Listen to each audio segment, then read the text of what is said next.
reintroduce myself. This is Kara Thrasher-Livingston, together with Sina Fisher, teaching about home and community-based waiver certification, just the basic orientation to the system, and folks who are wanting to be putting forth an application for certification are the intended audience for our presentation today. So what is more to know about it? First things first is this orientation is not a certification requirement. There's other training requirements and things like that that are part of specific services required in regulation, nor will attending this orientation alone certify you as a provider. You will actually have to put together a whole lot of documents and a whole packet, if you will, in order to apply for certification. And then when that process is done, you actually have to reapply for certification as time goes on. You'll reapply. It's a lot like you are certifying to be a provider, just like any other Medicaid provider. So any other doctor's office or other kind of medical supplies and things, if they're going to bill Medicaid, they all have to be enrolled with Medicaid. And in the case of home community-based services, they have to be certified by Senior and Disabilities Services. Okay, and again, just as a reminder, the webinars do happen in listen-only mode. Please type in questions that you might have. First things first, this is a very acronym-heavy world. This guy's been working in the system so long, he still has a giant box-like computer, and then look at that thing that he's holding. It might be a phone, but maybe some of us remember phones like that, but it looks pretty old. So we've had an industry that's grown up around different kinds of funding and different systems. So we have a lot of different acronyms. We have placed in your downloads an acronym quick reference. As our presentation goes on, we do our best to explain acronyms as we go. But please do not hesitate to ask us what an acronym means if you don't understand it. If it looks really different to you, it's not something you've seen before, don't hesitate to just write it in and say, hey, what is that? What does that stand for? Does anybody have any idea what one of these stands for? If you would, just go ahead and write it into the text area if you know what one of them is. And I'll just give you a second to go for it. Is there an acronym that makes sense to you there? Just pick one of them.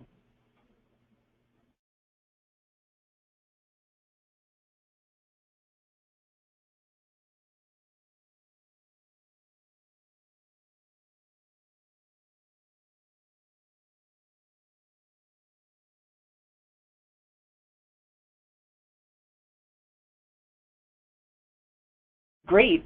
SDS is Senior and Disability Services, so that's an excellent choice. The others are nursing facility level of care for this one here, consumer-directed PCA, inventory for client and agency planning, TEFRA. There's more. So there's even more, and you'll get involved with these as time goes on. Tax Equity and Fiscal Responsibility Act is TEFRA. You're absolutely correct. You can actually download your little quick reference and take a look at them there, and they will also be available to you. Okay, so just know that it's kind of another language. So you can actually learn more about Senior and Disability Services. You can learn quite a bit by checking out our main webpage. And I want to share it with you quickly here. I know that everyone here has probably already seen our webpage, because obviously you registered for the webinar and you do that from the web page itself.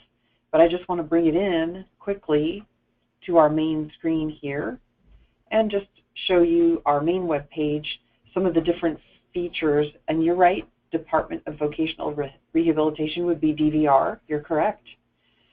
Our main page here, in general, things to know is that on the left-hand side we have important people and contacts.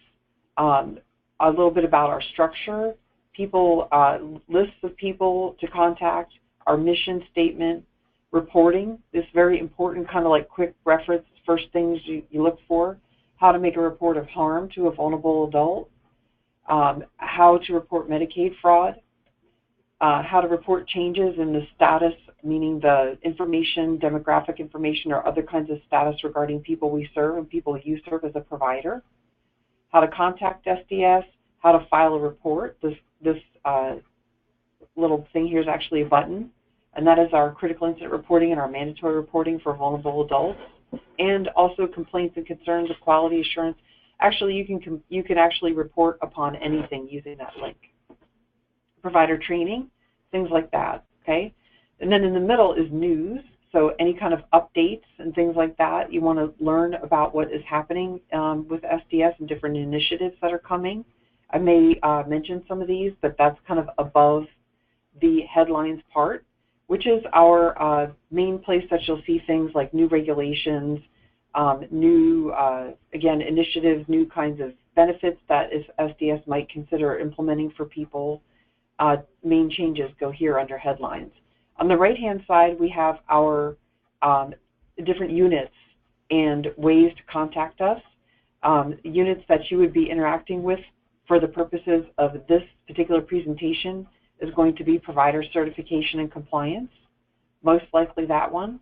And this is the unit that will receive your application once you create it to be a service provider, right? So they certify you. And so when you become certified, it's the beginning of this big relationship that you have with Senior and Disabilities Services that's guided by regulation. So you're responsible to our certification unit for producing evidence that you meet qualifications to actually do this service, and that you continue to uphold them through your performance and your education and your recertification. You will submit your business plan, your business structure, your policies and procedures.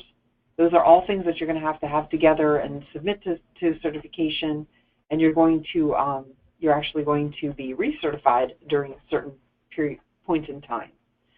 Okay, so the two things, one thing that you can learn about right away is that in order to become a provider, you actually do two things. You become certified by SDS, and then you enroll with Medicaid. Medicaid is the fiscal agent for all Alaska Medicaid services, and we're just talking about the home and community-based ones now, but we'll talk about what those are. But those are, what you need to do is enroll with Medicaid in order to establish a billing relationship with Medicaid. And so the company, an agency, enrolls with Medicaid, and it establishes their online relationship with the billing system with Medicaid, and there's a series of enrollment-related assurances that come with that too.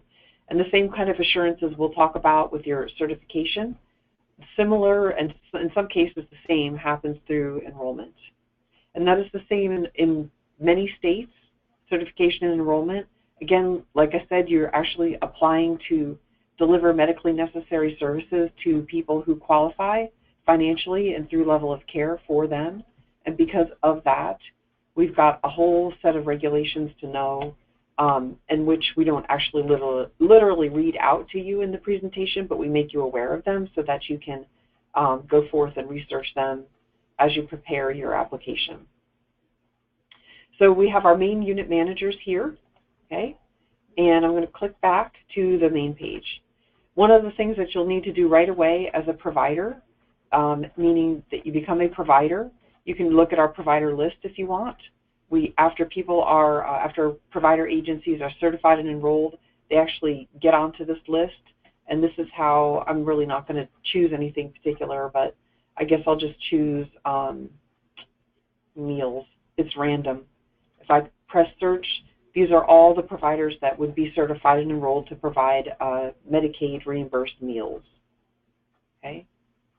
So it's random, but I'm trying to show you that once you become certified and enrolled, that's where your folks will know about how to get your services there. Okay, so that'll inform all that. Lots of other things to know. There's approved program forms here. This is where you're going to find your certification application things. So if you go click on that, if you scroll down a little bit and look for provider certification forms, these are forms that are of interest to you because you will be working with them to create your application. Okay? And so I'm trying to click on it, but it's kind of not, it's being slow right now, and I'm not gonna worry about it right this second. But I just wanted to get you introduced to where those things are. So I'm going to put that one away for a little bit. I'm going to go back to our presentation. Okay, so SDS's webpage brings you the units, the certification info. You can get to waiver and PCA regulations from that. I can show you that too. You can look at waiver and PCA payment rates. You can get to your approved program forms and sign up for e-alerts, and that's what I was trying to remind myself to do. Let me go back to that web page, and I want to show you those things. All right.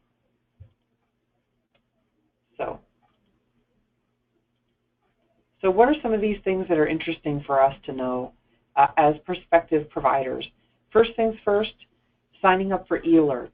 That is how you get the latest and greatest news about Senior and Disability Services. If you have not already done so, go ahead and sign up for e-alerts. If you are going to apply for certification, it's required that you do it. So you're going to get different announcements, and some are about training and some are other things, but you just put in your email address and then you join. If you want to leave it, you can actually hit leave and not, you don't have to join it. If you're interested in getting the most updated information, you'll do that. All right, so that's way down on the bottom, sign up. There's also an e-alert listing of all the different e-alerts for the past couple of years, right? So that's there too. Different newsletters down here on the bottom. The other thing that I talked about just now with the PowerPoint was payment rates. So as I mentioned that we would have to be certified and enrolled in order to establish a billing relationship with SDS. SDS governs the services and the quality of those services and the provider, the qualifications of the provider. Medicaid fiscal agent is the company called Xerox. They will do the similar governing activities around billing and around becoming enrolled as the provider. So because of that, we always recommend that, if you want to go to Xerox's website, which is www.medicaidalaska.com, you can also look for provider training on that website too about how to engage with Xerox as a provider. All right, so we can get to that a little bit later on. I can actually show you that website, but I kind of want to stay focused on this. I'm trying to tell a big story in a short time, but what happens with Medicaid in all states is that the state of Alaska, people who are concerned and people who are stakeholders and citizens and government and everybody, they work together to put together what we call Medicaid state plan. And that is how we are telling our federal oversight, which is Centers for Medicare and Medicaid Services, which is a national CMS, we call it, national oversight of all states of Medicaid. We tell them what we are going to do with Medicaid in Alaska. And so we have to apply to CMS in order to implement different Medicaid programs and get approved for that. And then our providers can apply to SDS to become approved to do those services. In that conversation comes the decision of what service rates will be. And the service rates have their regulatory structure too, which comes through the Office of Rate Review. That office actually puts together what rates are and figures out how much they'll be from year to year based on cost surveys. And so that means that our providers will report to Office of Rate Review what the cost of doing business is, and then the Office of Rate Review will decide what rates will be reimbursed. Okay? That is a short story for a long process. It's all about our governance of Medicaid in Alaska, but I do want to just show you quickly how to find our waiver service rates. So personal care assistance and waiver service rates are listed on the same document. It comes from Office of Rate Review. There's lots of information on it and lots of acronyms on it, but I'm just going to call attention to, and this is public information, the services and today's service rates. They're always renewed on July 1st, so we're looking at the most recent one from July 1st of 2015. And they might be different today, if you're depending on when you would be viewing this recording. But today, March 2nd of 2016, this is what they are. So For personal care agencies, you can see we have services divided into units, and that is pretty typical for health insurance. As you can see, Medicaid at the end of the day is health insurance.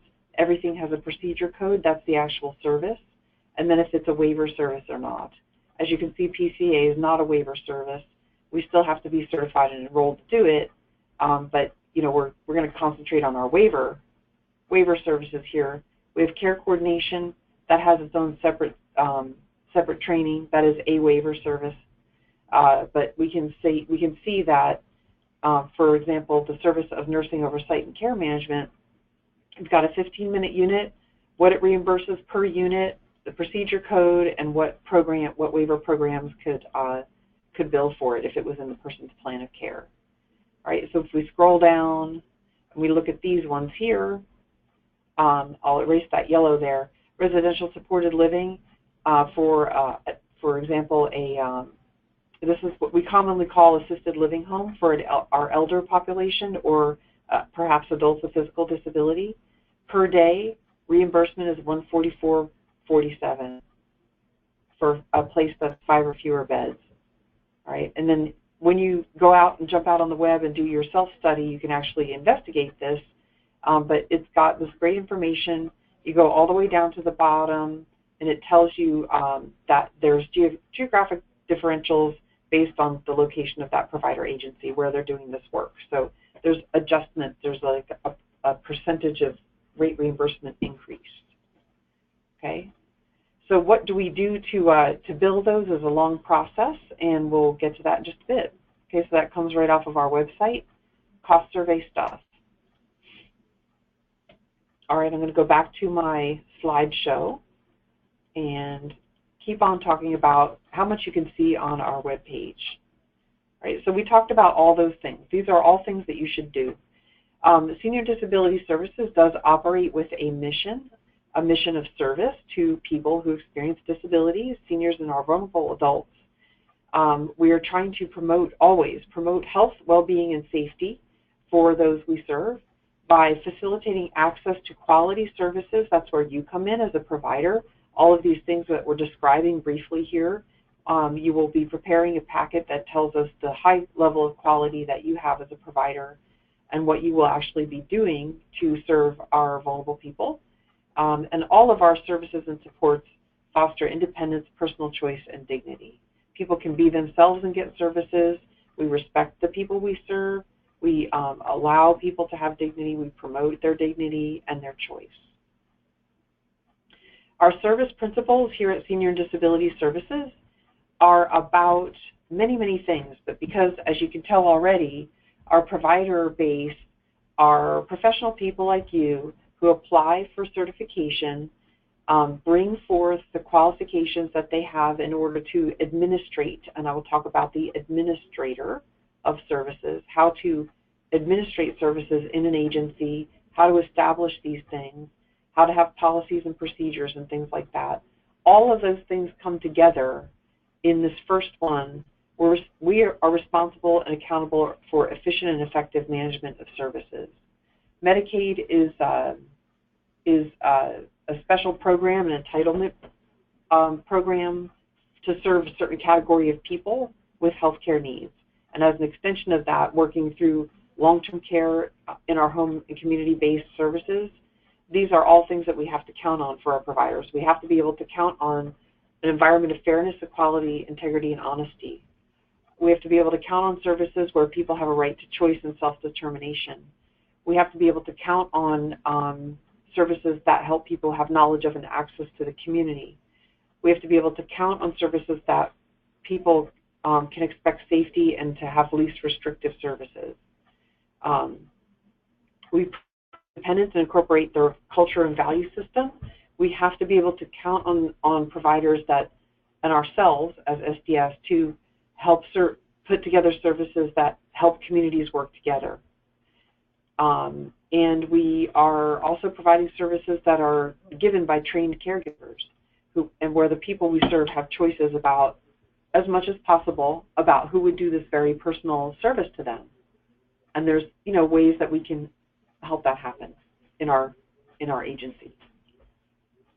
Okay, so a lot of times people ask me right about now, well, how do people find out about services? You know, I've got somebody in the family, or I know somebody, or I got a neighbor or something like that. You know, how do people know? Well, there's an office called Aging and Disability Resource Center. It's called ADRC. This is how people can know about services in their community. They do have a website, but people can also call. I put the number there. It's 1-877-65-2372. And their website looks like this. And this is a great website to explore different things that kind of led up to the ADRC and different initiatives around ADRC. Basically, it's a central office where, and it's not only one, they're around in our different regions. And it's a place where people can go or contact or perhaps even receive a visit from if they were bedbound and could not get out. It's possible that they could receive a visit from an options counselor. And what happens is it's very friendly and it's very they don't do services there. The person doesn't have to make a promise to anything or have to take any service, but they receive an explanation of their options. That's what options counseling is, a fancy way of just saying, we explain it to the person and their family and whoever they wish to have get this information about what kind of help there might be in their community for them and what their choices are. So likewise, as providers, we get listed within the ADRC resources and people can know about you through them. Other ways that people know about services is Alaska 211.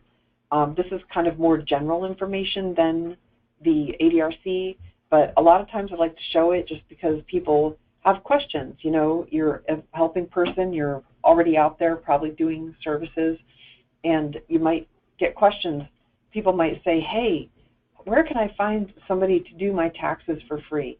That's a common question right now. So people are wanting to know that, or a recent question, if you will. That is where Alaska 211 comes in. Somebody might say, I really need some groceries. I'm at the end of my month and I have no resources left and I don't have any food left. I don't know what to do. Well, they can probably give resources to different food vouchers or transportation vouchers, not anything to do with the waiver system. People could get referrals to counseling, senior services, child care, where the emergency shelters are in their community. Okay, so there you go. They can learn about the health insurance marketplace in Alaska, things like that. So it's something to know about. It's another information and referral. So we got the ADRC. And then here's our structure. I talked about CMS, Centers for Medicare and Medicaid Services. That is the giant shell that is around everything that we're doing. In the Health and Social Services, the Department of Health and Social Services in the state of Alaska. In that shell is Senior and Disabilities Services. That's our office. And our provider partners, we are kind of serving them, so we have them within our circle, okay? And our recipients are ultimately our customers, if you will, are also within the circle of the provider partners, because the provider partners, which is you, are the ones who serve people. Okay, so if we're looking at this actual circle relationship closer, we're going to see that our provider partners will not only interact with Senior Disability Services, but there's other divisions that we're going to interact with quite a bit. Division of Healthcare Services, and that is the Xerox company that does that fiscal agency for the billing and the other kinds of quality-related requirements, Xerox. Division of Public Assistance. DPA is the place that people go to apply for Medicaid. They apply for Medicaid through DPA. There are offices around Alaska. If a community is one of the smaller communities, may not have a separate office just for DPA, but there may be people who work in another office that are authorized by DPA to take applications. Okay, so people apply for Medicaid, and then if they need care, long-term care, and they're choosing it in the home or community, then that is how they're going to qualify, for the services through this arm of Medicaid. Department of Law, we're going to interact with them quite a bit. That is where our fraud control efforts come through. There's a lot of, you have to be able to know that we're responsible stewards of Medicaid money, so we're not going to commit Medicaid fraud, and if we observe Medicaid fraud or suspected Medicaid fraud from other providers or in our travels somehow, or even on the part of a recipient, that we're going to report it. Assisted living licensing, if we are doing an assisted living home, it will be licensed in order to provide our reimbursed services. Some of our residential reimbursed services depend on it happening in a licensed home. Okay. Office of Rate Review, I talked about them already. They're the ones that determine the rates of pay or reimbursement, if you will, through the conversations I described before. Myers and Stauffer, you may have heard of them. This is a separate company that performs audits, and it can perform them in our provider community. It's a separate company that the state uses to do audits to determine compliance with regulation, statute, and condition of participation. It's a separate company. The state doesn't do its own audits beyond the quality audits that our quality assurance does.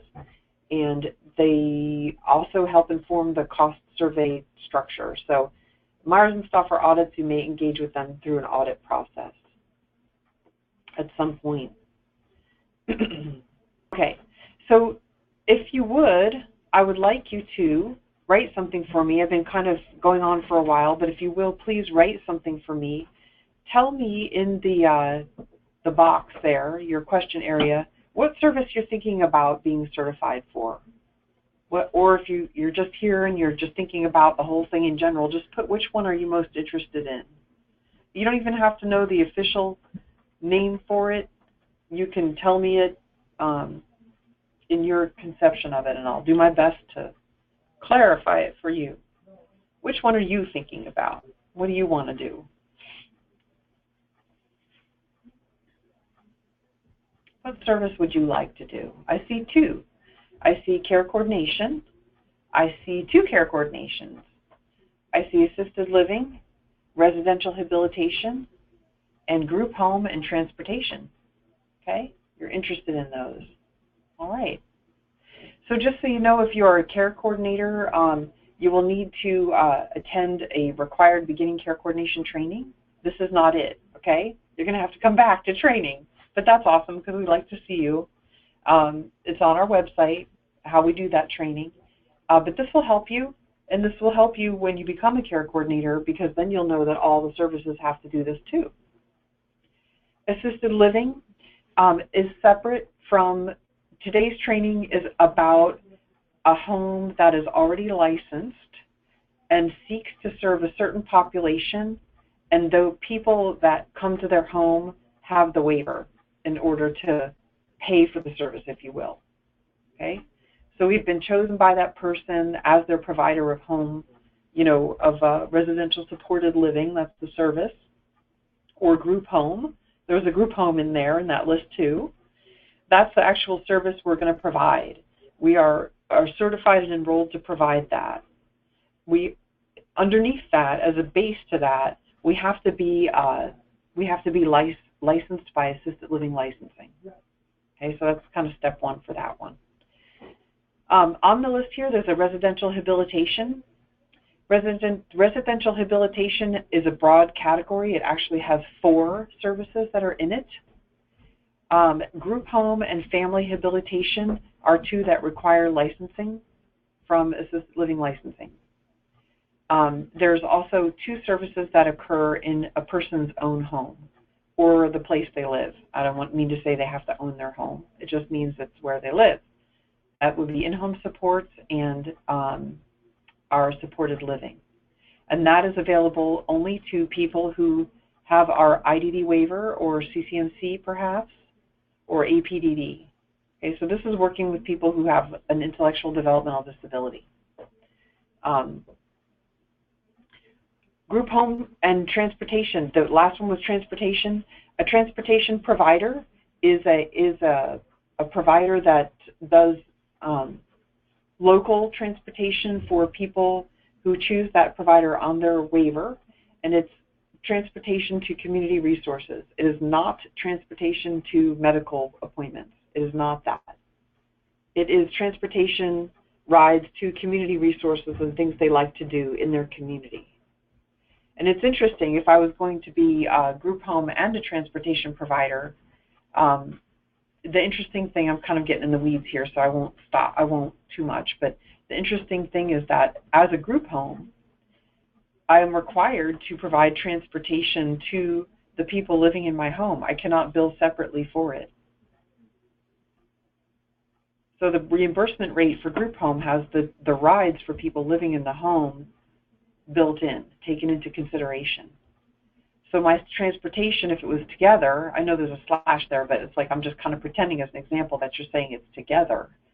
It would be serving a completely different population with that separate reimbursed transportation. Or maybe not a completely separate population, but not people living in a group home. Okay, questions coming in. What is the difference between residential living, residential rehab, and group home?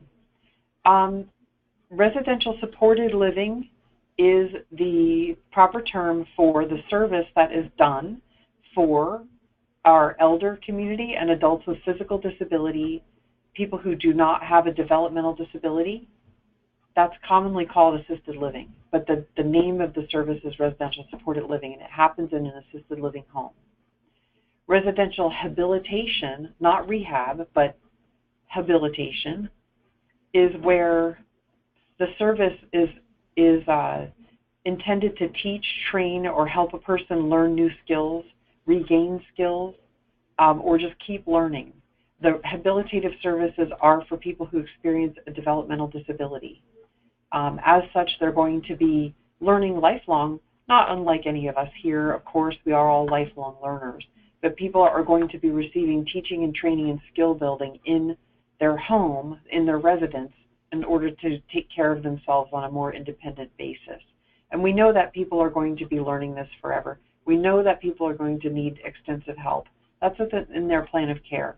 But what we're trying to do is achieve that level of independence that they can, even if it's one tiny little thing that they do, or perhaps they have better, bigger goals, not better, but bigger goals for their independence in their home, to care for themselves and what they're doing at home.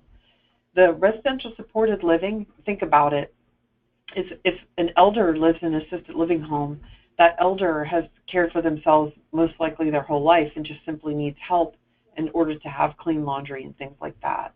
They're going to have somebody do that for them. They're not necessarily going to be taught and trained and have skill building around that. If I'm an adult, suppose I'm a young adult who experienced developmental disability, I'm still learning how to do things and take care of myself at home, like keep my room the way I want it, maybe have social opportunities within my home. I would be taking care of things that I do to care for myself and be learning more how to do that. And that is what happens in group home too. So, the categories of residential habilitation are group home, family habilitation, just the word supported living, which is confusing, and in-home supports. But those two services are for somebody with a developmental disability who just lives with their mom or lives on their own or lives in, a home that's not, a licensed home, a private home, if you will. Okay, so I'm hoping that helps. Okay, provider certification. Okay, question says, does the group home rate also include transportation to medical appointments? The assumption with the group home rate is that people have their needs met. If people are needing to go to medical appointments, generally they will go to medical appointments with the help of that group home. It really depends. Sometimes people have a guardian or somebody who takes them to medical appointments, but generally, yes, we are expecting medical appointments, regular medical. Not to say, like an ambulance ride is different, that's an emergency, but regular rides that person needs is within that group home rate. Okay, what is provider certification? In general, provider certification is kind of like a bucket, and we put in it our evidence of qualifications. That it would be written evidence of our training and our education. We bring that forth in order to show that we're qualified to do this.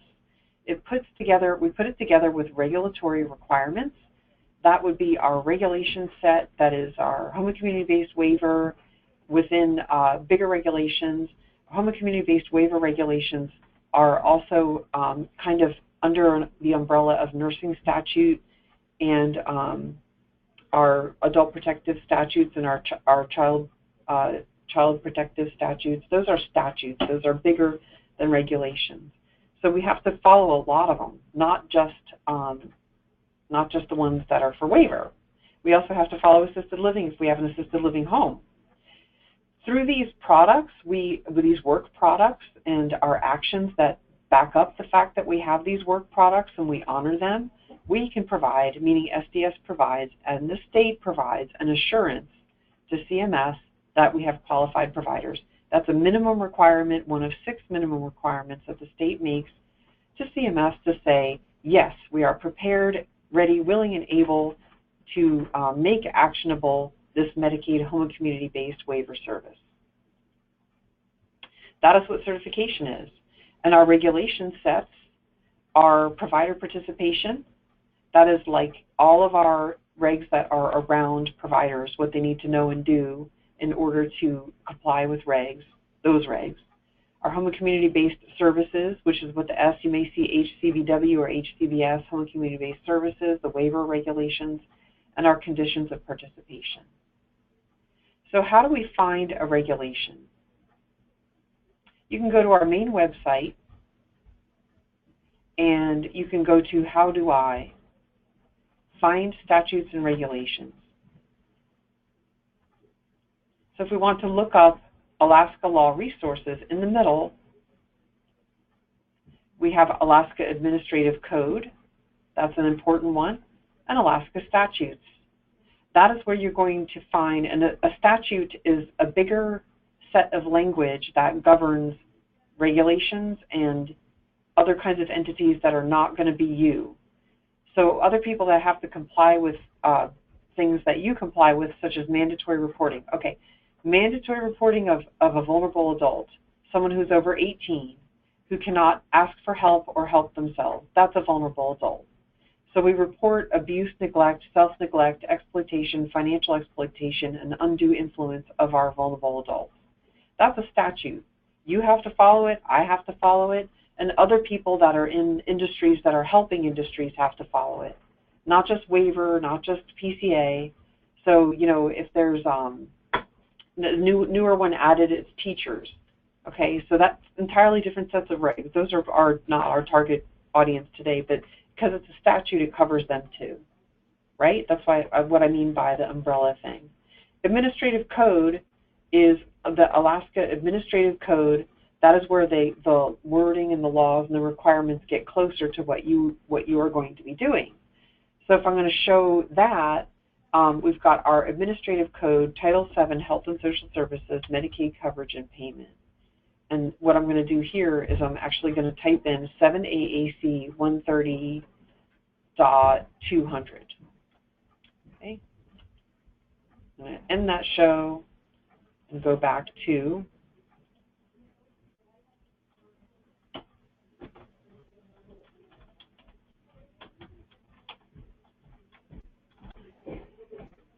and ask it to display and see what happens.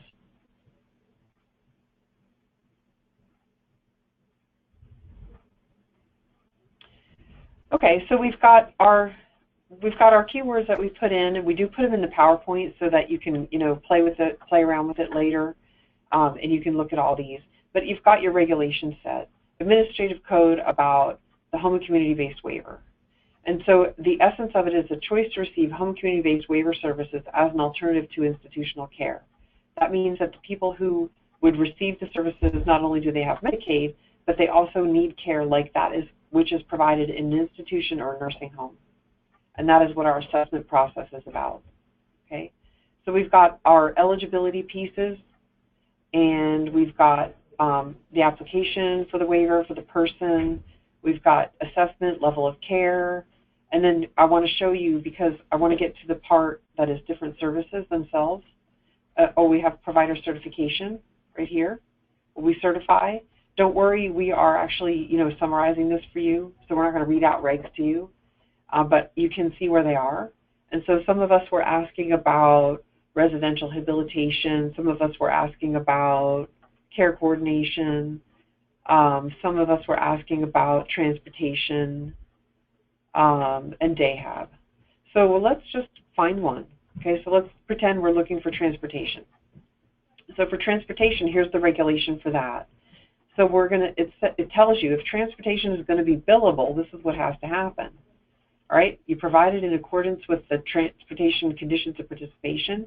It gets approved in someone's plan of care. The service is prior authorized. Remember I said this is like health insurance. It has to get prior authorized per that person's plan. It's provided in a vehicle that's owned or commercially leased by that provider agency unless otherwise approved. In some of our smaller communities, we can approve providers where the vehicle is not owned by the provider, perhaps owned by the staff. And this is just to help out our places that don't have that resource. A department will not certify an agency that uses only employee or volunteer-owned vehicles for that service.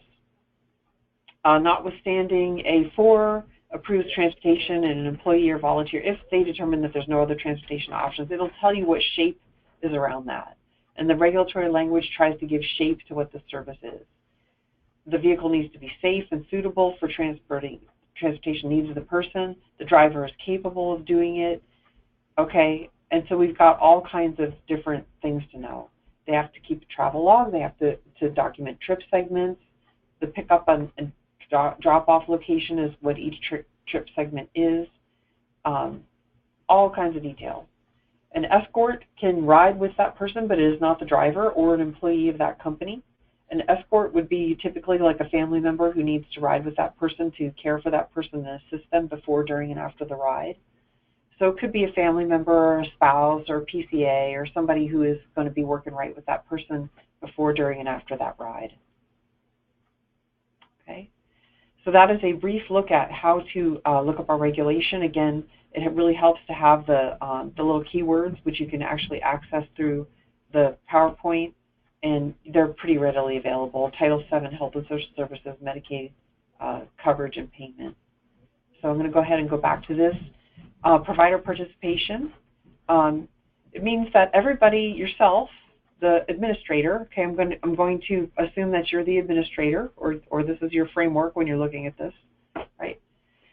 You need to understand and abide by a series of regs. The Medicaid program itself, and I've been describing briefly who it's for and how it's authorized. Provider enrollment. I'm going to try clicking on it and see if it actually just goes right to it. If it doesn't go to it, sometimes the links go bad. I might have to go back and look for it. But if it does, that would be great. If it waits too long, I'll find another way. But you can always use the search in order to find those regs too. And it might just sit here and spin for a little bit. So I'm going to let it, it's thinking and it doesn't like me. Okay, that's all right. That's okay. It doesn't have to like me. We'll try this one, AAC 105.400 for sanctions and remedies. There are 42 reasons listed that a provider could experience a sanction, which is just where it's a process where if a provider was not being compliant with regulations for these reasons or compliant at all, then these are the things that could happen to that provider. I always like to show it in my presentations. I don't mean to come across as like it's a heavy-handed thing, but I don't want to give people the impression that, doing this is just impossible, because it's not. People become providers pretty much all the time. It's really needed, and all states, including Alaska, want to encourage that, but we have to comply with the quality and the structure that CMS is putting forth for all states, and so that is why we have sanctions and remedies. And so I'm going to jump back onto that law webpage. I'm going to kind of do it in the background, and I'm going to explore that with us here quickly. So 105.400, we go to Administrative Code, and I'm going to put in 7.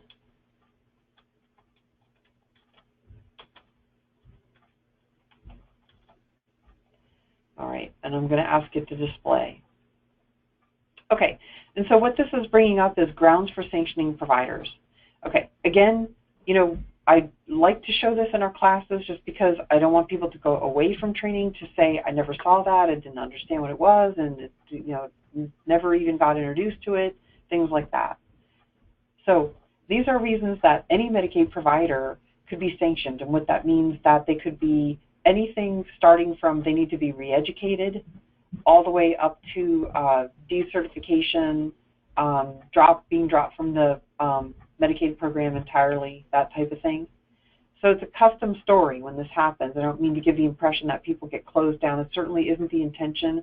Most likely within SDS, it's like we try to prevent these things with our provider education, but we do a lot of times work with providers where something is going on and they're needing help to remedy that.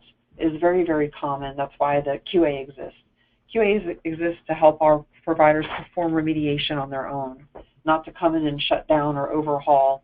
But if people's health and safety is immediately in danger, then we have to take action in more intense ways. So with saying that, a department may impose sanctions for one or more of the following reasons. Folks are probably familiar with fraud. Okay, so presenting for payment for any false or fraudulent claim for services or supplies, giving false information about eligibility or about the actual service itself. That would be through our documentation process, perhaps. If a provider had false info, charging excessively or charging for a different service than was actually provided, not making available department records when requested, failure to provide or maintain a quality of service that's accepted within the standards of their service. And I think that I need to go back to this one in order to see ways to scroll for you here, this view. So I won't read them all out, but you can kind of see that there's a whole lot of them and that we would want to avoid these. This is what providers want to avoid in order to do great service and to avoid the sanction process. Billing excessively past service. You can see some of them are put forth for our medical providers, like prescription drug ones and the suppliers. Again, this is bigger and it affects all of our Medicaid and enrolled providers. So some of them pertain to what we do and some of them do not. Okay. So all of these are about promoting a safe and healthy place and service for people who are receiving these services, and to prevent harm to individuals, and also to put together agencies that have the strength to stay for people who need long-term services. So some of those are about that too. And you'll always see these around publicly funded services that we're complying with our non-discrimination laws and things like that. These are publicly funded dollars, so they've got a lot of special rules around them. Okay, so right now it's just up on 11 o'clock. I wanted to offer us to take a 5-minute break, and the next hour we'll go through our conditions of participation and the actual certification application process, just the general things to know. All right, so I'm going to find my handy-dandy slide that's about taking a break, and I will put that on the screen. Okay, so that is the one that I'm going to show, and we'll take a break for 5 minutes. All right, so we'll see you in just about 5 minutes. Thanks.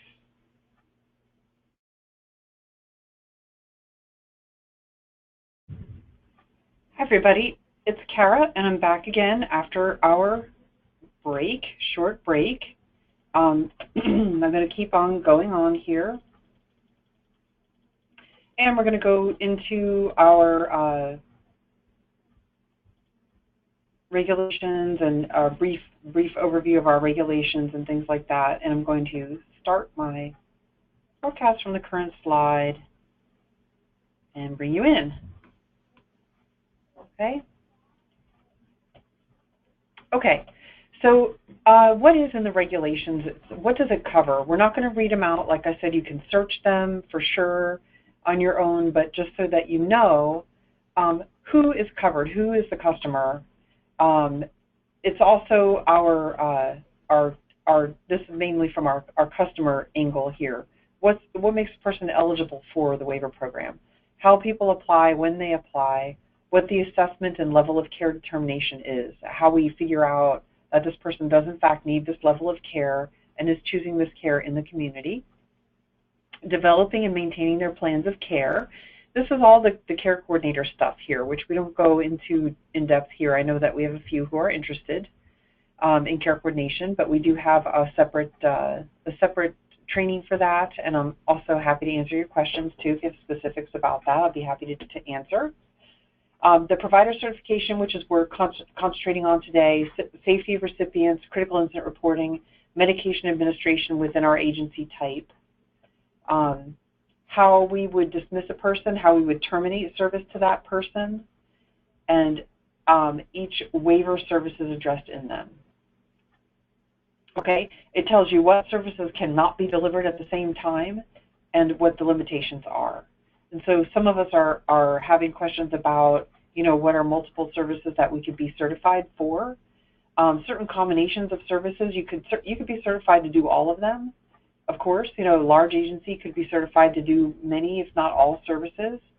But some of them are not going to be able to be given to the same people.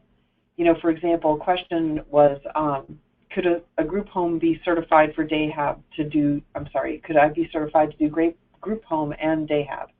Yes.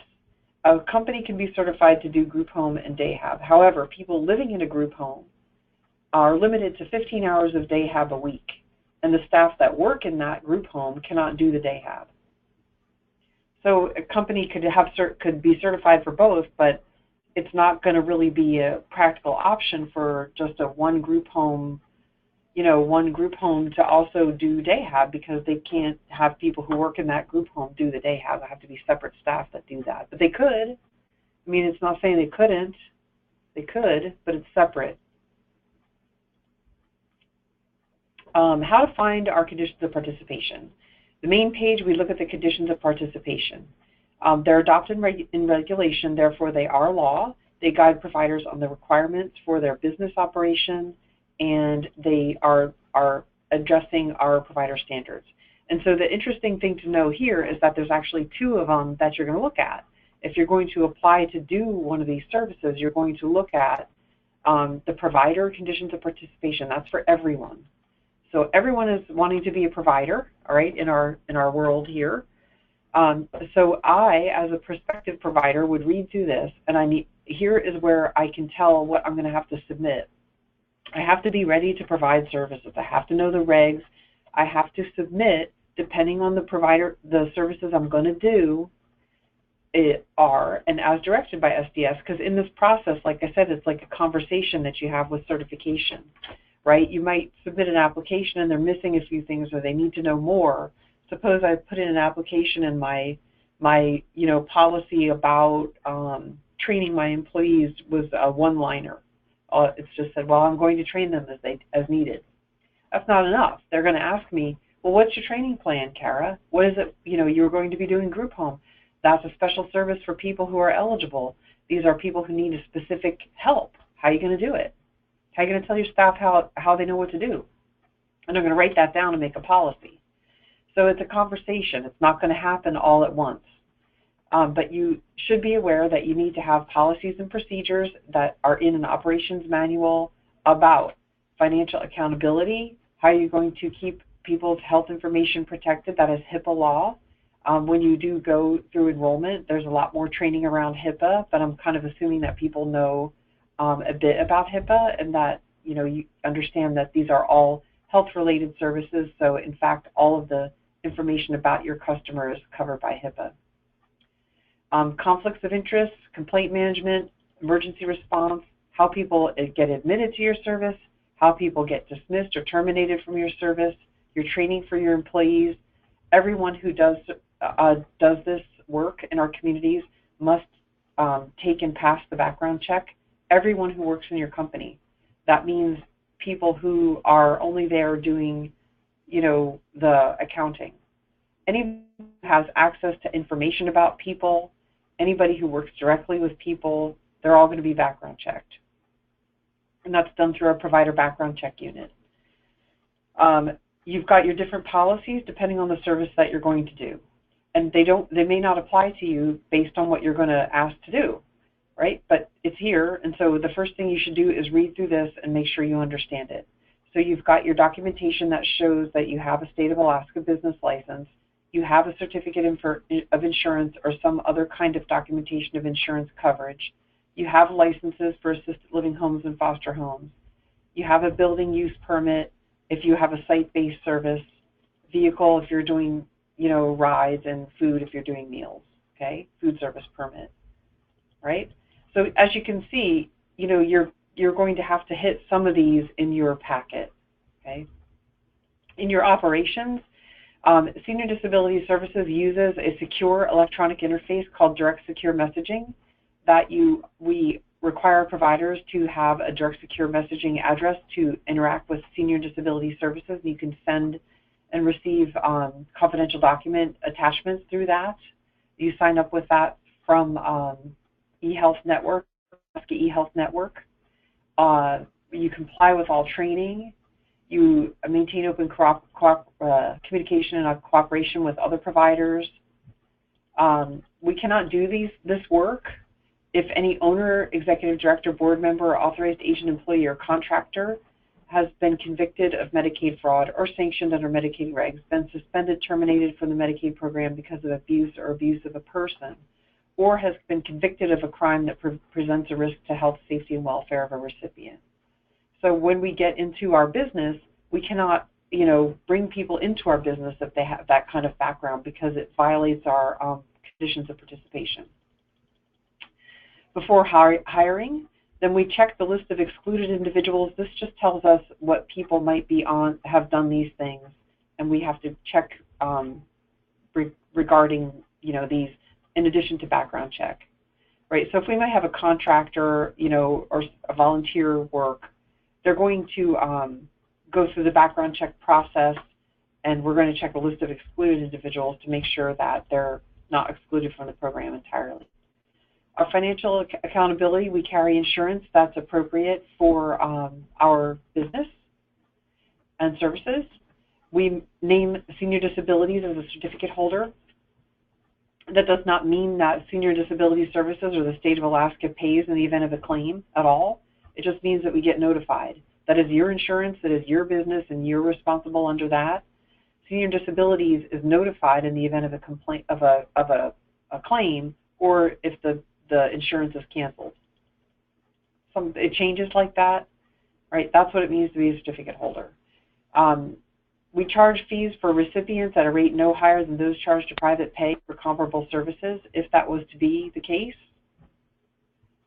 We put together our accounting system based on generally accepted accounting principles, which is actual accounting, official accounting methods, okay? We report to our Medicaid fiscal agent. We do that billing. We report a suspected or known Medicaid fraud, abuse, or waste, and it gives you the ways to do that. We do have a requirement for grievance process for people we serve. So people should be able to tell us what their problems are with our services and how we are going to solve them. And we make a report that tells us what we do how we do it. So we have a quarterly improvement process, and we find out what we need to be doing better in the agency. We write down what that will be, what our analysis will be, and then we put in a report what we have done. That is called provider self-remediation. There's a self-assessment that we do. It tells you the pieces of that here. We put forth and we produce an evaluation of our internal workings around grievance process, critical incident reports, reports of harm, medication errors, if that applies, use of restrictive interventions, if that applies to the service we're doing, our customer satisfaction survey, and an internal review. And we give a quality improvement report. We report changes in our status, name, location, the form of the business, ownership, sale, or closure. If an agency was to be closed, we would want to ask Senior and Disabilities Services for assistance for that process, and then for a transfer of an agency or sale of an agency, we would do that too. Our program administrator is somebody who is qualified to serve as an administrator. Could be for more than one service if we're certified to do more than one. We don't have to use the same wording as program admin, but that's what we use. So we'll say, hey, I want to talk to the administrator, or you are in my class here, potentially the administrator. And then rules about our direct care workers. Okay, so we have our engagement with our direct care workers and training, minimum training for direct service, CPR and first aid, and other training that people need to do the work. We have an orientation training, a critical incident report training, which you can actually access after you have one person in your agency come to our state training. You can actually access our YouTube site, and you can actually use that for your internal training for your staff about critical incident reporting. How we supervise, the supervisory shape around that. Of course, your supervision is within your company. This kind of, the business structure and things like that are what you bring to the table. The shape around it is that we monitor and direct our care workers and volunteers in this way. We want to avoid conflict of interest. We cannot exploit people, our relationship with the people we serve for our personal or business benefit. We are not going to do financial transactions with or on the behalf of that person if we are going to gain from it. We're not going to solicit clients if they already have services. We don't seek to influence eligibility or provide any misleading information, represent the person during hearing or appeals. This is the person can do that. We report the changes in health, safety, and welfare. We are going to be prepared to contact emergency response. The people that do the work too need to be prepared to do that. And who's going to call 911? Who's going to take care of that person, in the very first things that have to happen in order to protect their health in the event of an emergency. The rights of people that we serve, and a little shape around our services termination. Okay, so if a person is dependent on us for these services, again, they're medically necessary services. If we are going to have a person not be our customer anymore, we have to tell SDS and that person the circumstances under which that happens and how that might happen, because the person will have to be, will have to get services somewhere, right? Because they're a person who needs this level of help. We're talking about nursing facility level of care or institutional level of care. Okay, so that is just a brief look at our provider conditions of participation.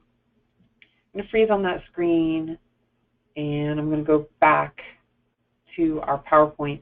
And just know that we have all of the conditions of participation on our website.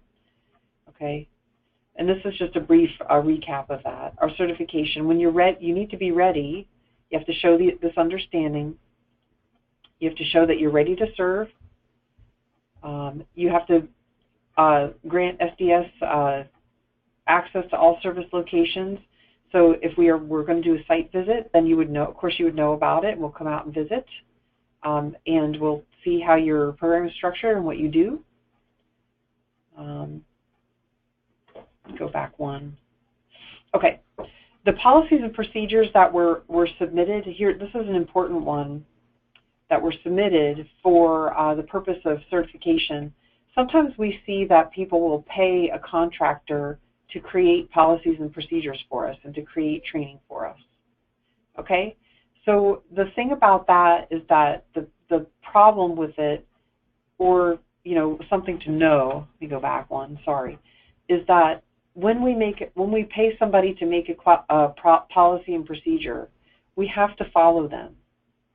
So unfortunately, sometimes we see that people pay a contractor to make policy and procedure and say, I don't know how to do that, so somebody does it for me. But then a year later, we discover that there are problems, and SDS finds out that the agency hasn't been following them because they didn't write them and they don't engage with them on a regular basis.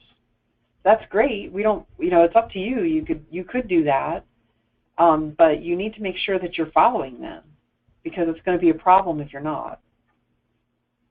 Okay, so you submit policies and procedures, documentation showing compliance with state and local regulation, your personnel information, other things that are required in the conditions of participation, and your quality improvement report. So this is a kind of a summary here. You have to make sure that you have a direct secure messaging account from the Alaska eHealth Network. You have to attend training according to the regs that are for your service. Okay. The other two we talked about. Background check program. There is a background check website that you can go to, a state website. Anybody over the age of 16 needs a background check. Volunteers, contractors, providers, right? It's maintained by you, the provider. The background check unit is called centralized, but it doesn't mean that background checks transfer from here to there. If I have a background check with the school district and then I want to come work with you, I have to get a background check through you. The central part of it is that it's data that's kept centrally. Okay. We have our comprehensive liability. Okay, we kind of went through this already. Cost of care payments are payments that some of our recipients have to make to a provider to pay for a portion of their Medicaid waiver services. It's a certain calculation that DPA does, but if a person must pay them, then we as providers would accept them. We would still bill Medicaid for the balance if it wasn't. It's most commonly not anywhere near the amount that we get reimbursed. It's usually not very much. But DPA will let us know, and our care coordinators can help with that too. Okay, so cost of care, like I said, is like Medicaid is health insurance. Sometimes people have to pay a copay if their income is temporarily a little too high for Medicaid, but yet, of course, DPA and we know that they need this level of care, and they're not going to, just exit the waiver program at all. So they do a copay, and they pay it to the provider, and the provider is required to accept it. So that means that if I receive $20 from Mrs. Smith for the service that I give to her, when I bill Medicaid, I report that I received it from her, and Medicaid reimburses me everything that I am, billing for, minus the $20 that I got from her as a copay. Okay. This is just a depiction of our internal evaluation of quality improvement. MedicaidAlaska.com has a bunch of training that you can look at. It's 24 hours a day. Any day of the week, you can actually jump onto MedicaidAlaska.com, look for training, look for provider, and look for training.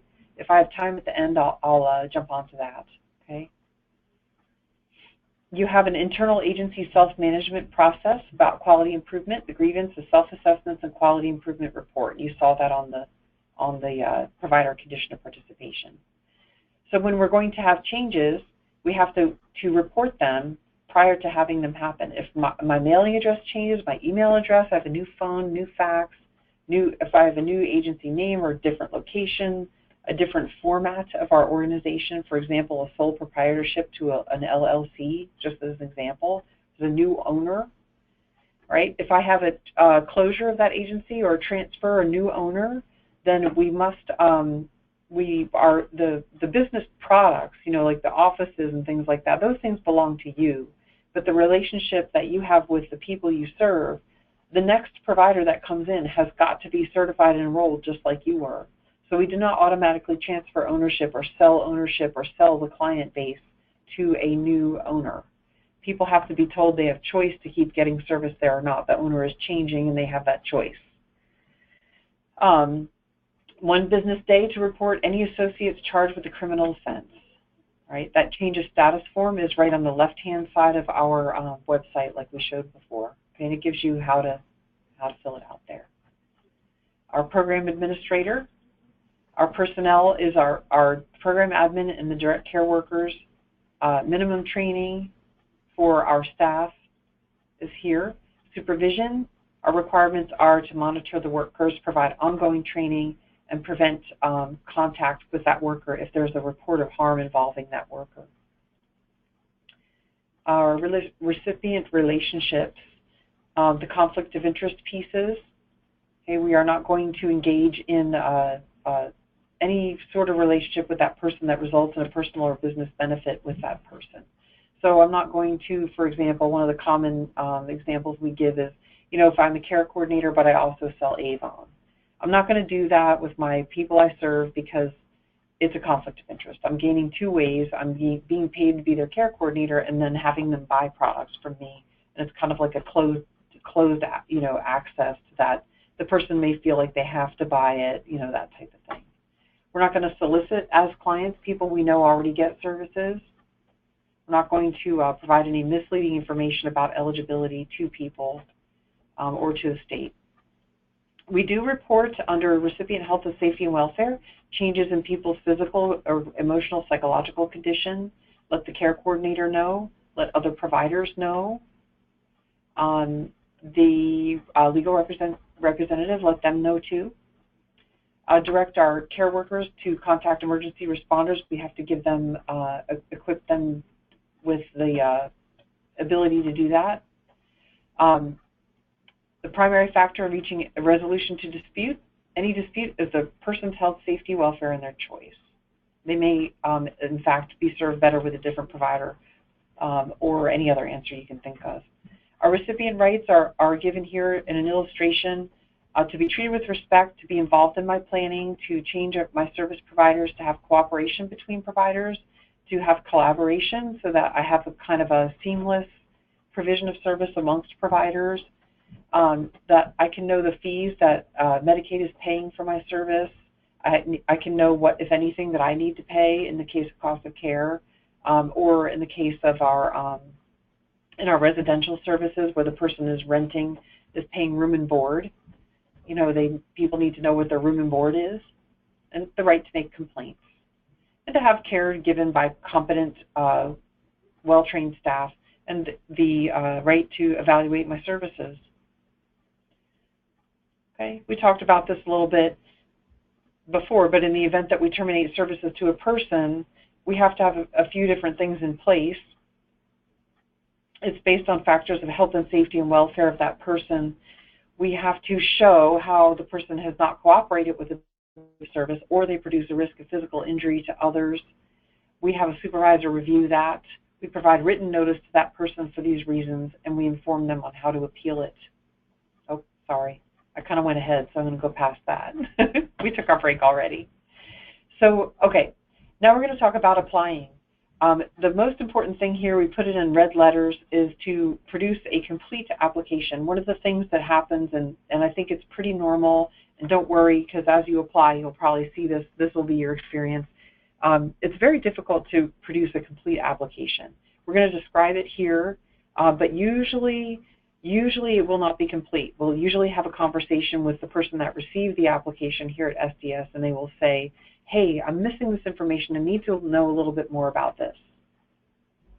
Okay, but you can certainly go to our application guidance, which we did actually put into your drop box there, into your downloads. So you can download that. This actually tells you exactly how to go about the process, and it looks like this. I'm going to go ahead a little bit. It says review the first page for the link to get to the information you need. So let's see if I can find that. Hang on, let me go back one. We'll take a look at it quick. If it's a link here, if it's not a link, then I'll tell you what, I'll bring up the one that we've got and see what happens. Okay, our handouts. Certification application, our document. So the provider core requirements are listed, right? So if a new provider will have to have all these things in place. An operations manual, the definitions of these different factors are here. What is an admissions policy? What does it do? I need to submit a policy and procedure that tells how I'm going to evaluate services offered. How can I tell that they meet the needs of the people we serve? It tells how the agency will make sure that our direct care workers have capacity to provide services and will follow the service plan. How could I know that? We would write that down. That's a policy. Okay, that is brief, but that's just one. It's a look at that document. So we'll go back up to the top, and you can see again in that document your operations manual, your core. What is a business license? Review the requirements for business licensing at, and you can go check out the website about business licensing. Submit a copy of the agency's current State of Alaska business license. Okay, and it's got the specifics if you have questions about that. You just go right up to the top here. Very first here are core requirements. What about the resume? What's that? So resumes must be submitted for program admins, care coordinators, and adult day activity coordinator and director. Review conditions of participation for your particular agency. Submit a resume that shows the individual meets all the requirements as specified in that participation. Okay, and there's a resume example here. All kinds of things that you can actually learn from. So that is your study document when you get closer to it, to actually tell what you're going to have to do. The certification application, handy tips right up top here. Letter size document or paper or digital. In the order listed, using the titles listed on the form and your service declaration. No binding, because what we do if you submit a paper one, we scan them in. All right. Only send the documents that are required for certification. Don't send items that were used to obtain grant funding licenses or other items. Okay. It takes a while for us to evaluate these. At this time, it takes at least 90 days.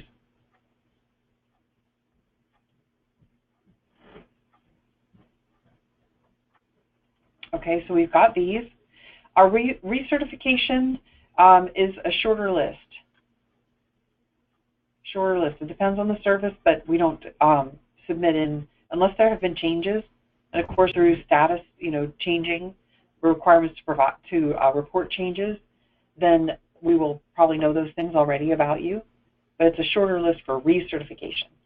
And if you need to be recertified for a certain service, we have guidance on that too.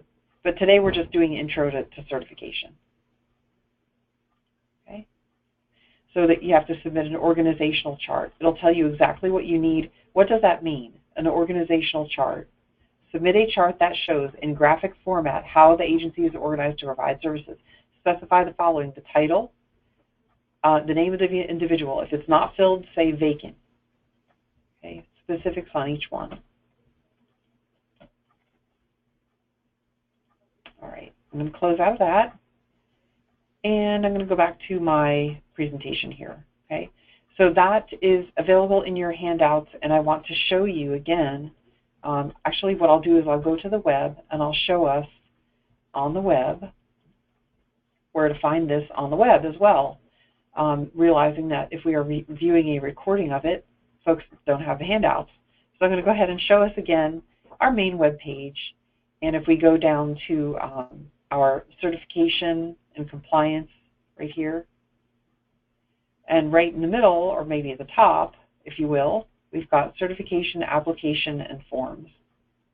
So I'm going to erase those drawings, and then I'm going to go back to, I'm going to go to that, pull it up. Okay. So certification, frequently asked questions, and guidance. And the guidance document is the one that's in your box. Okay. So certification FAQs, what does provider enrollment mean? How long does it last? What services could be done? What are the conditions of participation? These are all links. How do I apply? How do I apply for renewal or recertification? Okay. What forms do I need to submit if I want to apply to become a certified care coordinator or a care coordinator agency? Okay, so that's a really helpful document for you, and you can jump on the web and get it. Then the application guidance, the one that we were just looking at, is the next one down. Okay, so that is where you can explore how to exactly fill those out. All right, so I'm going to go from here forth. All right, so a lot of times people ask in our trainings, what is a policy and what's a procedure? A policy is going to be a statement regarding that topic. You're going to summarize what is done and why, not how it's done. So a policy is to protect health and safety of people we serve. This agency will, and then perhaps list what will be done through the service, And then the procedure is, how is it done? How is it done? Step by step. Who does what, when it's done? How do we tell it's done?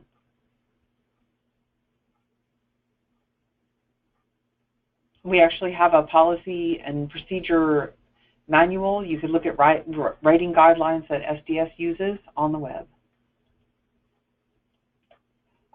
Consultants or templates, again, make sure you review everything because you're submitting it as you're authorizing that it's true.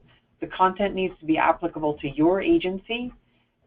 We receive all of these documents, and frequently we'll see templates, and we can see that people are using the same thing. So we don't want to see typos and other people's logos and other agencies, this, that, and the other thing, or even State of Alaska info. That's your agency. So you need to submit your agency information, and if you use a consultant, make sure that you follow the policies and procedures. They may write them. You need to understand them. As the program admin, you need to actually follow them through.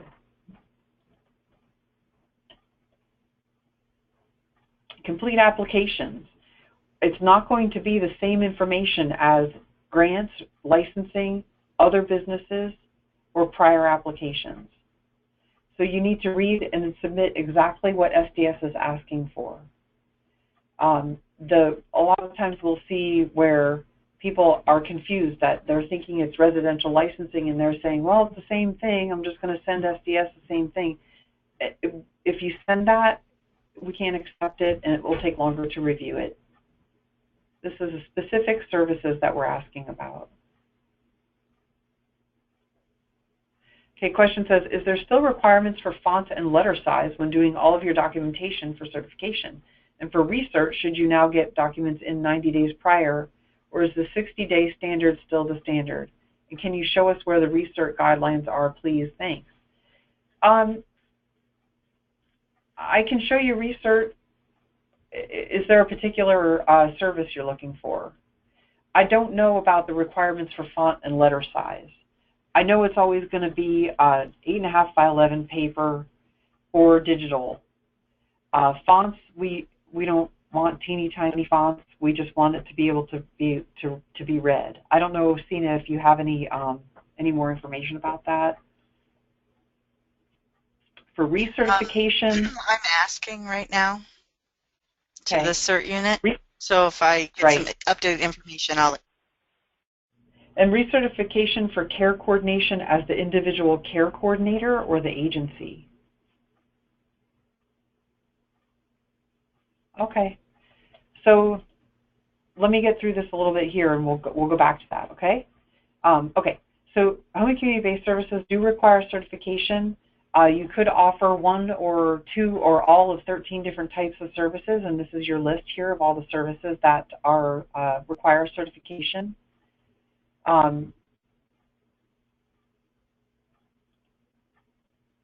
Okay, our frequently asked question document has lots and lots of information. And I'm keeping the care coordinator questions in mind here. Okay, we can go back to that too. So in general, the process goes like this. An agency completes the critical incident reporting and any other required training.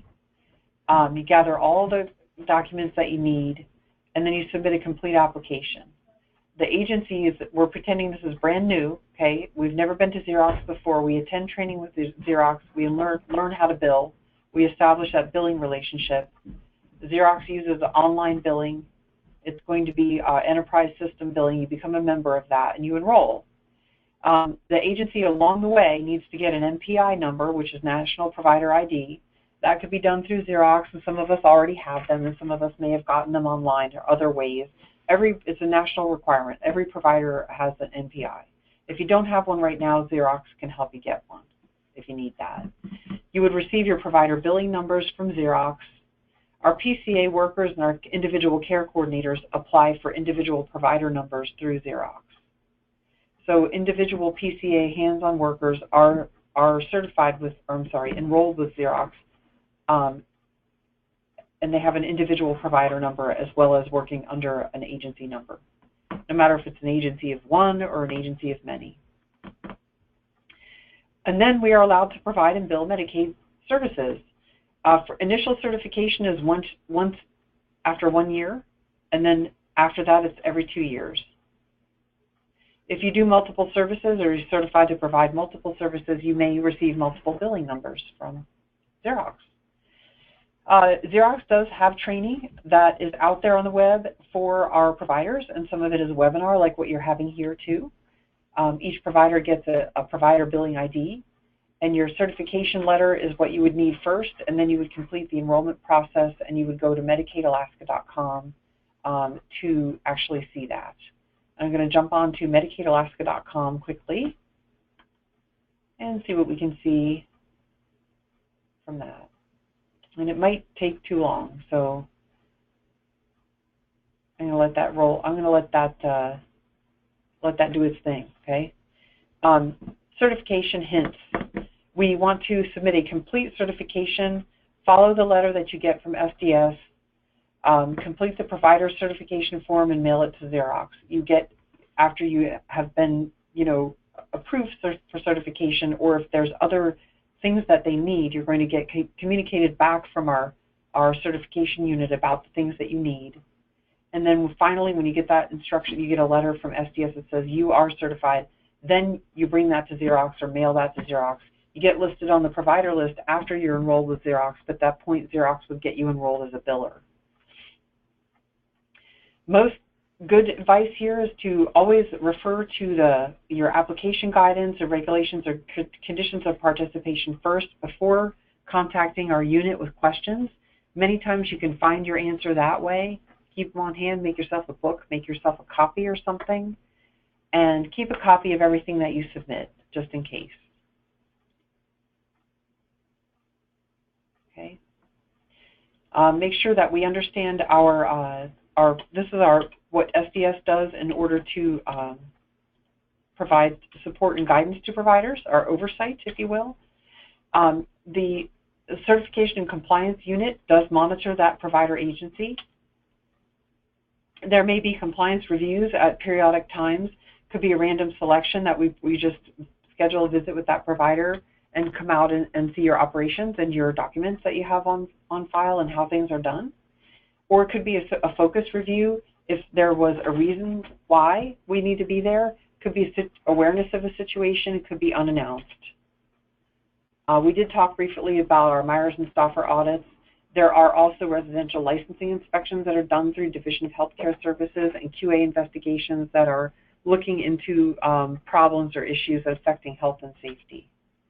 And so what does SDS look for? Are we following conditions of participation, both provider and specific to the service? Do people have the background check? What is the training and policy about any restrictive intervention if we're doing services that need that or that we have to provide or may provide? Meds administration, what is our training and policy around that? Should we provide that as part of the service we're doing? If there needs to be a correction, what the Provider Certification and Compliance Unit does is we give a written notice and require a remediation plan, and that provider will actually put together their own improvement plan, and they'll work towards it. The PCC also may impose a sanction, and we did talk about that before, or perhaps decertify that provider if that provider is not going to meet the requirements of that sanction, that remedy. We always make a mandatory reporting. We may report or make referrals to these different entities, and sometimes if there's problems and issues, we will have to reach out to program integrity, fraud control, workers' comp, QA here at SDS, APS, OCS, things like that. So we review this type of issue as a team. If we deny an application or decertify a provider, it could be for any one of these reasons or several.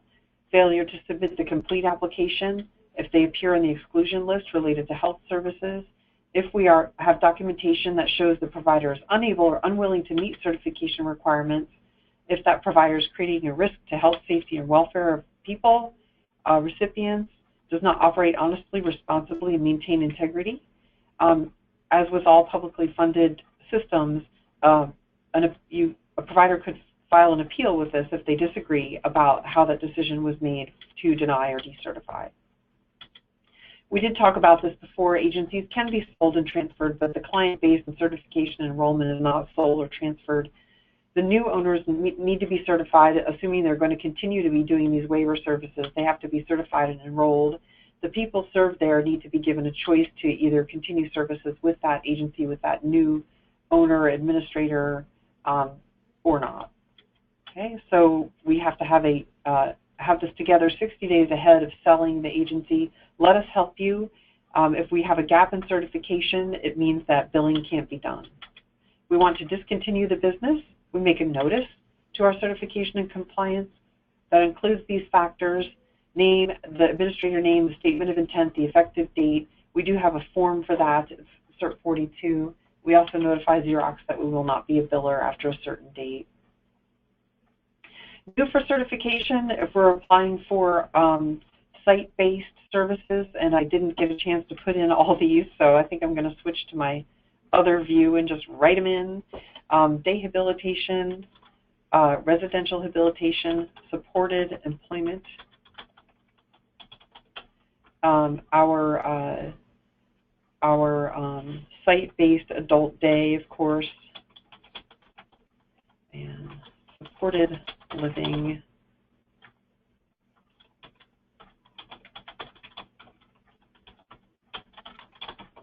Okay, so if we're going to apply to do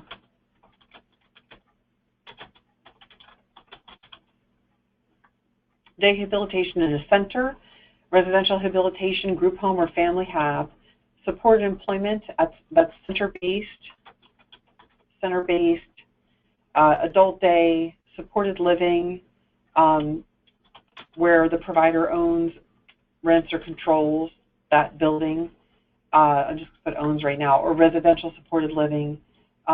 We would need to submit a settings declaration form and do a self-assessment survey. And this is brand new.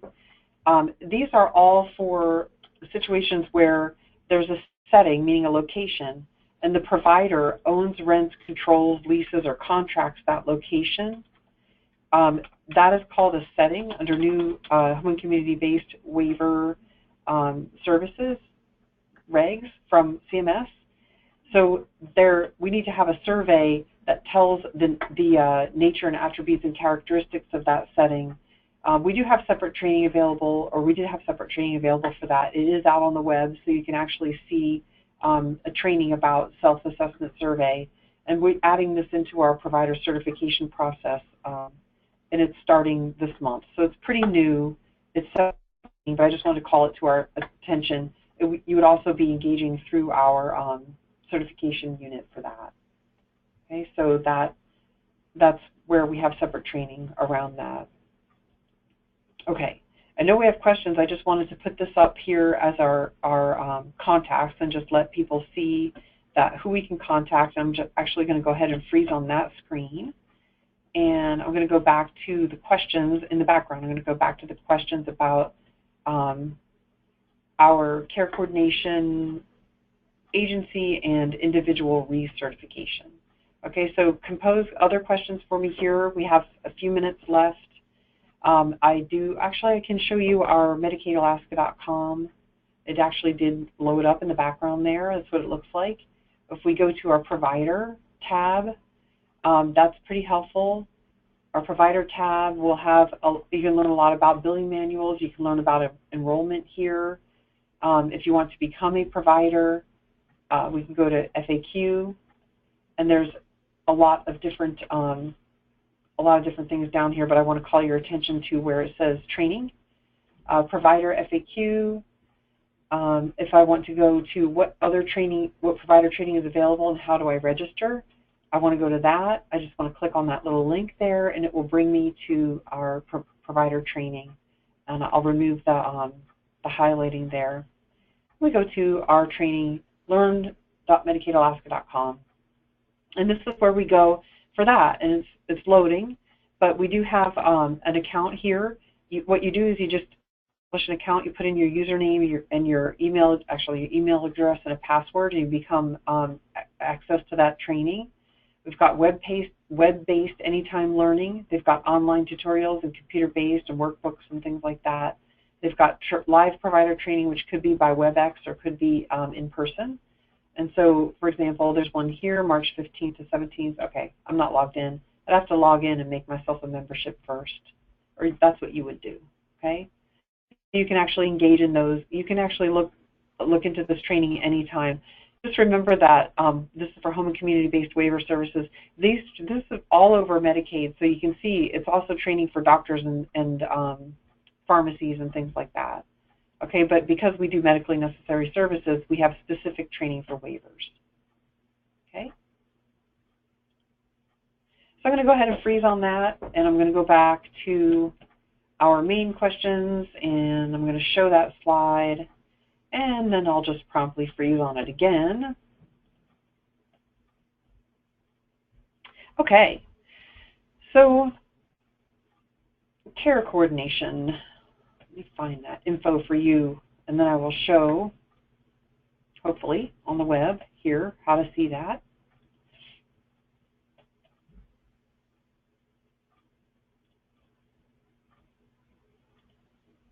Okay, so I'm showing our main website, and I'm going to go to our certification.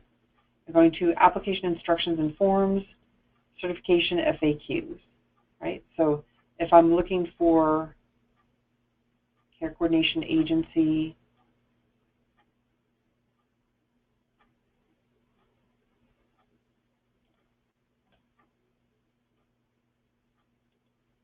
certification renewal or recertification.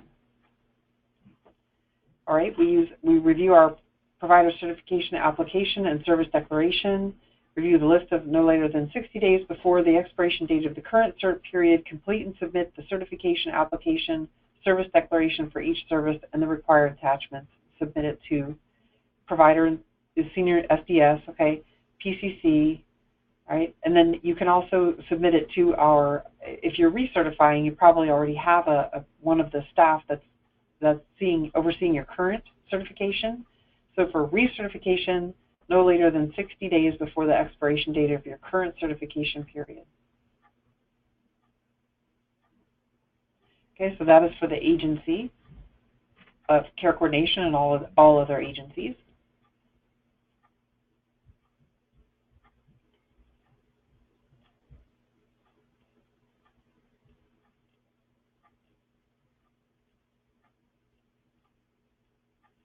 Okay, so for individual certification of care coordinator, I'm looking for the answer here, and continue to give me your questions.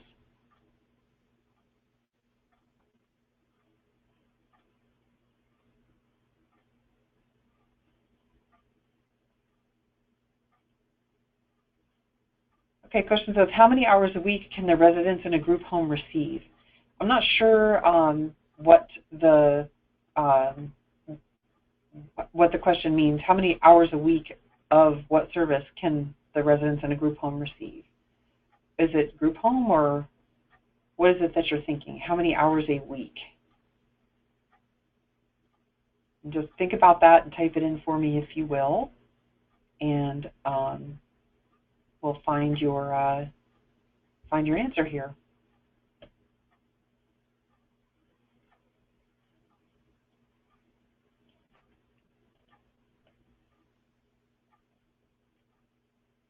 Okay, so what I did was I wanted to show us our forms page, right? So we go down to forms here. We'll go down to recertification or certification forms. And you can see we've got our provider certification application, care coordinator certification application here. Okay. Service declaration of care coordination services. Care coordinator disclosure of business and familiar relationship. Provider renewal. Care coordinator renewal. Right? So the question was about care coordination renewal. And here's the form for care coordination renewal.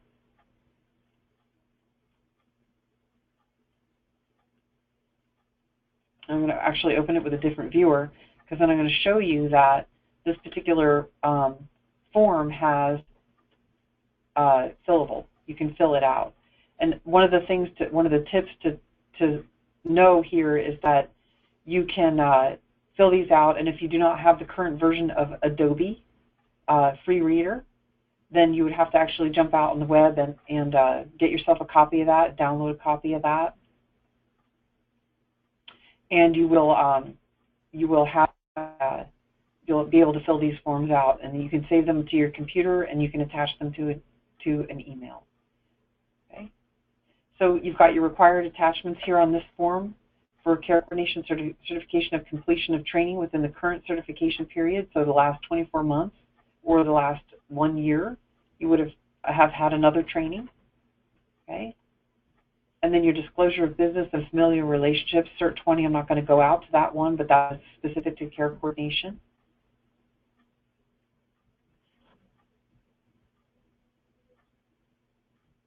And my best answer is that within 60 days, as previously stated, you would do this research, your individual care coordinator research, or your agency research. They may not be exactly the same date. Okay, so you have to take a look at that. Okay, question says they can get 15 hours of day hab. How many hours of group day hab? Group or one-to-one, it's still 15 hours total. That's if a person is living in a group home, the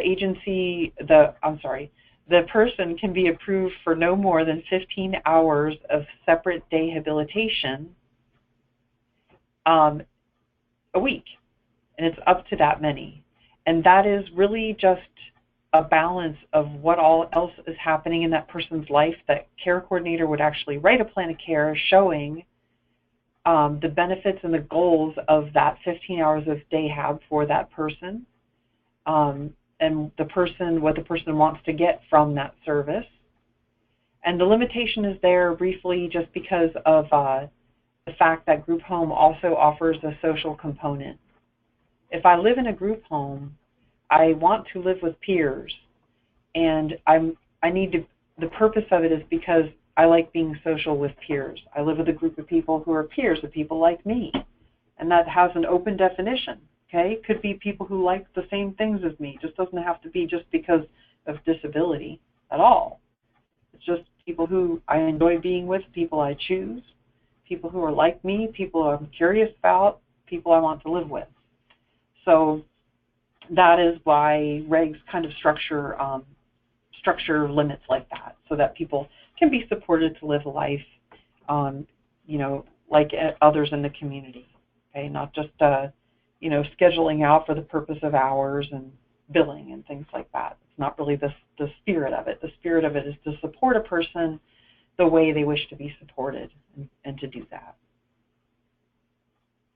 Okay, from the viewpoint of residential supported living, does it make any difference if the recipient is on the ALI waiver or APDD? It does, because the services that a person who has the APDD waiver could be habilitative services. So the person with the APDD waiver could choose to live in a home that provides residential supported living, or a group home, or a family hab home, or they could choose supported living, to someone come in their own home and help that person. Not a home that's, and again, in the previous slide I showed the settings. If an agency owns, rents, controls, contracts, or leases a home to the person that's also getting supported living in the home, that would be a setting. Okay, but the person could certainly choose it. And there's quite a bit of interactions, and quite a bit to know about service duplication and what makes things go together and not go together and things like that. It's not really in the scope of today to be able to show you all that. This is just for certification, just the basics. As you can see, there's lots more to know. But hopefully we've tried to, hopefully we've at least created questions in your mind that make sense for you to explore. You've got different resources to go out onto the web. I think what I'm going to do now is go ahead and stop my recording.